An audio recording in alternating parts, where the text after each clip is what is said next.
Assalamualaikum warahmatullahi wabarakatuh. Shalom, Om Swastiastu, Namo Buddhaya, dan salam kebajikan.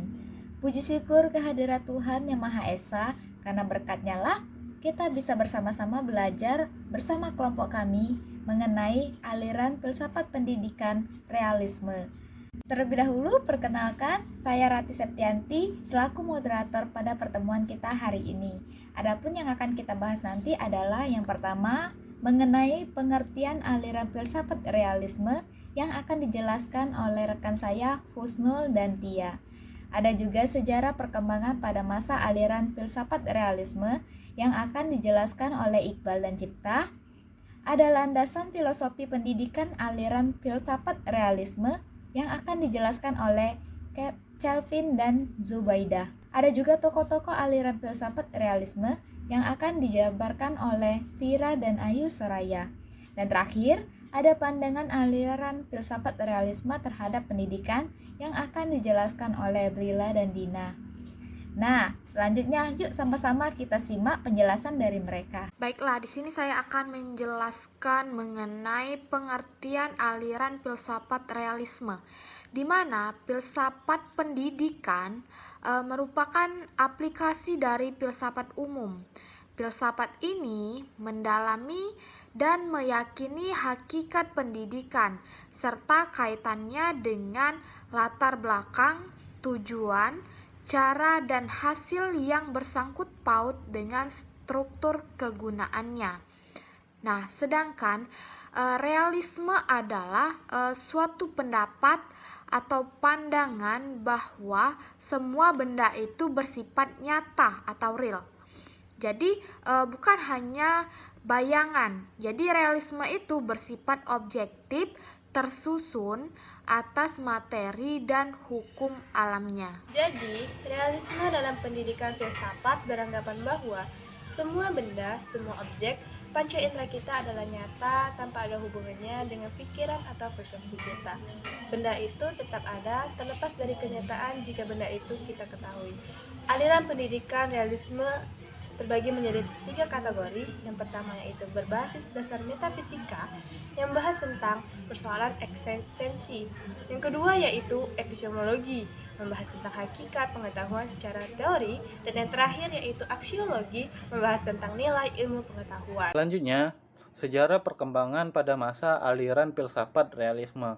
Aliran realisme seorang filsuf asal Yunani, Aristoteles, pada 384 sampai dengan 322 sebelum Masehi, yang merupakan murid Plato, mengembangkan aliran realisme yang menekankan pada pengetahuan dan nilai.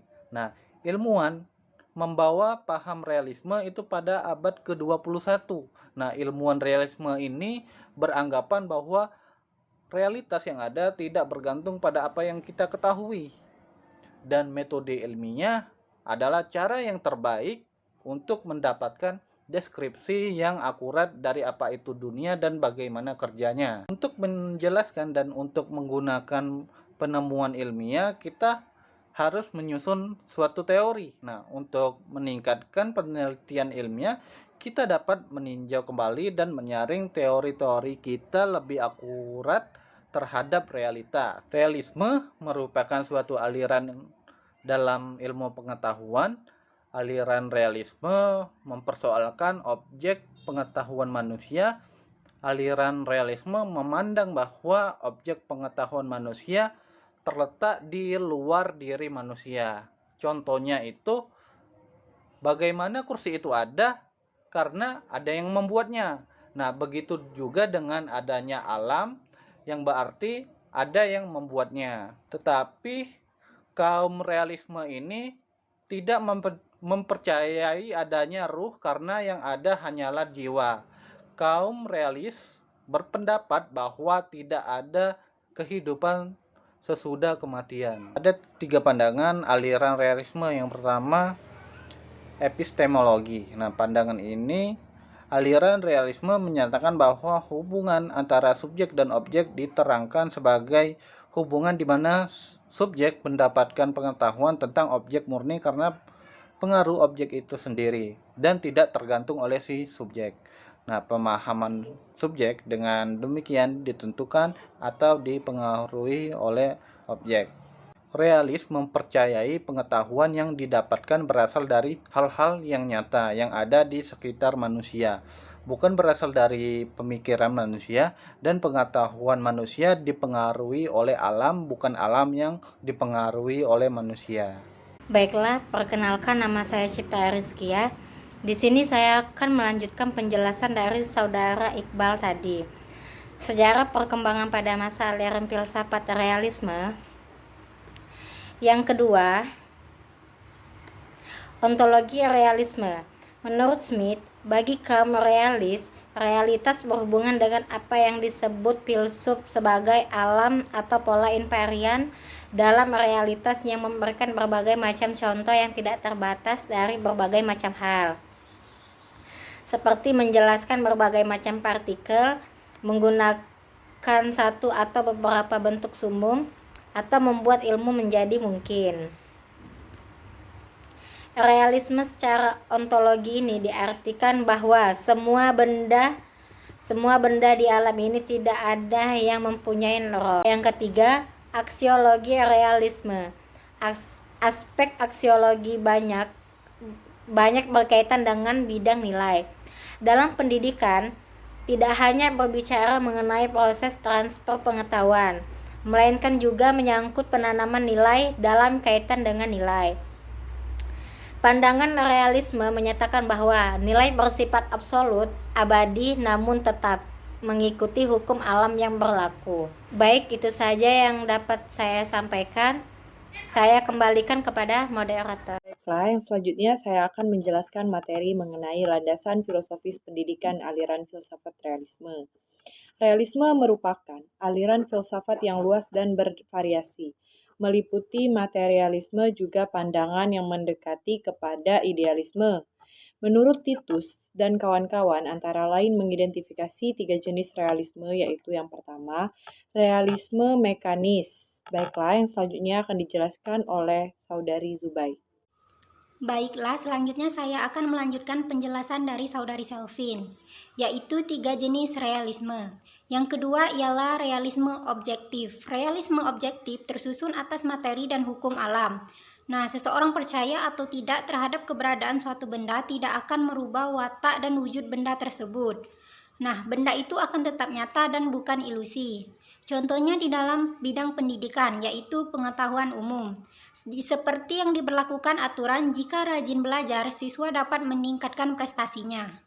Yang ketiga yaitu realisme pluralistik, yaitu terdapat beberapa kelompok realis yang menganggap bahwa realitas itu pluralistik dan terdiri atas bermacam-macam jenis. Nah, jiwa dan materi hanya merupakan 2 dari beberapa jenis lainnya. Baiklah, poin berikutnya yaitu tokoh-tokoh dalam aliran filsafat realisme. Beberapa di antaranya yaitu seperti 1. Aristoteles yang lahir di Stagira. Ia adalah salah satu murid dari Plato yang memiliki pemikiran realistis. Dalam artian pemikirannya tersebut berbeda dengan Plato. Bagi Aristoteles, pengalaman itu bukan hanya didapat dari pengetahuan belaka seperti yang telah diajarkan oleh Plato, melainkan hakikat segala sesuatu itu tidak terletak pada keadaan bendanya, tetapi pada pengertian benda tersebut. Maksudnya, meskipun benda itu tidak ada yang memikirkan, tetapi benda itu tetaplah ada, dan keberadaannya pun juga tidak ditentukan oleh akal pikiran. Dengan kata lain, realitas berada dalam benda konkret atau dalam proses perkembangannya. Dunia nyata adalah dunia yang kita serap, maka bentuk ide atau prinsip keteraturan dan material tidak dapat dipisahkan. Yang kedua, Francis Bacon. Francis Bacon adalah filsuf, negarawan, dan penulis asal Inggris. Bacon berpandangan bahwa pengetahuan yang sebenarnya adalah pengetahuan yang diperoleh melalui panca indera dan dunia fakta yang telah terakumulasi antara pikiran dan kenyataan. Terima kasih. Selanjutnya menurut Amos Comenius. Jadi, John Amos sendiri memiliki pemikiran realisme yang berarah pada pendidikan, dan juga digolongkan filsuf realisme yang memegangi paham realisme religius, dengan pendapat tentang manusia, yaitu manusia harus berusaha untuk mencapai dua tujuan, antara keselamatan dan kebahagiaan, dan juga keadaan kehidupan yang sejahtera. Selanjutnya, menurut John Locke, ia adalah filosof Inggris yang banyak mempelajari agama Kristen. Filsafat Locke dapat dikatakan anti-metafisika. Ia menerima keraguan sementara yang diajarkan oleh Descartes, tetapi ia menolak intuisi yang digunakan. Ia juga menolak metode deduktif Descartes dan menggantinya dengan generasi berdasarkan pengalaman atau disebut dengan induksi. Materi selanjutnya ialah pandangan aliran filsafat realisme terhadap pendidikan. Berdasarkan aliran realisme, maka tujuan pendidikan akan dirumuskan sebagai upaya pengembangan potensi-potensi yang ada dan dimiliki oleh peserta didik untuk menjadi seoptimal mungkin. Menurut realisme, yang dimaksud dengan hakikat kenyataan itu berada pada hal atau benda, jadi bukan sesuatu yang terlepas atau dilepaskan dari pemiliknya. Oleh karena itu, wajar bila yang menjadi perhatian pertama dalam pendidikan adalah apa yang ada pada peserta didik. Baiklah, selanjutnya yaitu tujuan pendidikan dan prinsip-prinsip pendidikan realisme. Yang pertama, tujuan pendidikan. Tujuan-tujuan pendidikan dalam aliran realisme adalah dapat menyesuaikan diri secara tepat dalam hidup dan dapat melaksanakan tanggung jawab sosial. Yang kedua, prinsip pendidikan realisme.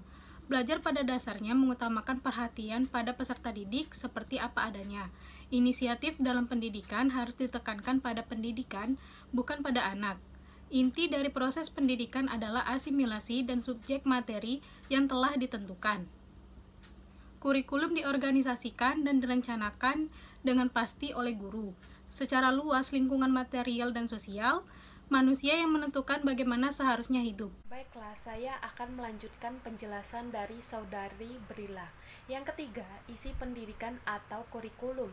Kurikulum komprehensif yang berisi semua pengetahuan yang berguna bagi penyesuaian diri dalam hidup dan tanggung jawab sosial.